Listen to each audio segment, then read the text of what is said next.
Hello students, Mr. John here. Welcome to chapter 18. It's the Reconstruction Era.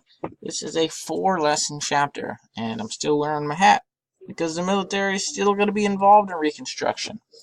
Here's a breakdown of what's going to happen in chapter 18. We start off with planning Reconstruction. Basically, even before the Civil War had ended, Lincoln had a plan to reintegrate the South back into the United States of America. And Lincoln was generally known for wanting to go easy on them to make the healing process easier. And there were other people that opposed this. I think most of us know that Abraham Lincoln is assassinated right there at the end of the war. And as a result, his vice president becomes president, Johnson. And Johnson also wants to go easy on the South because he's a Southerner himself. This ends up causing problems because there's a lot of people in Congress called radical Republicans we're going to learn about that really wanted to punish the South for what they had done.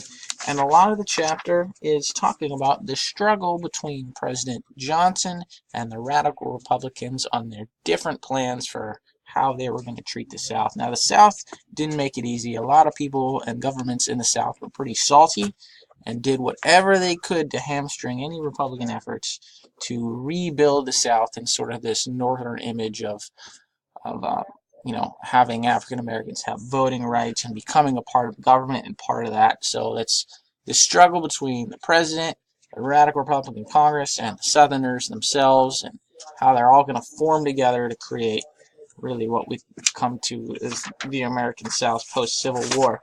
Lesson 3 is the South during Reconstruction. We talk about things like the rise of the KKK. That's going to be something that pops up in this chapter.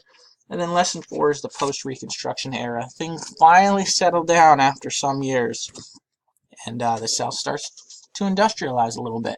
I did mention that the military is still involved because the radical Republicans take the southern states that are more or less fighting Reconstruction and turns them into military districts. So the military is deployed to the South to do things like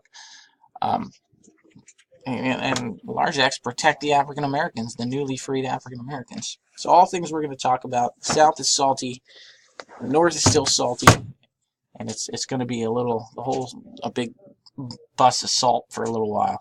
So that's what we'll talk about. We're going to have a writing exercise thrown in here somewhere, and our supplemental programs, of course. But for the most part, it's a 4-lesson chapter, so pretty average-sized chapter. But lots to learn about. Lots of interesting little nuggets of history hidden in here. Alright, on the very next page, be your vocab. I'll be there to go over the words with you, and you'll have your vocab assignment for the day. I'll see you on the next page.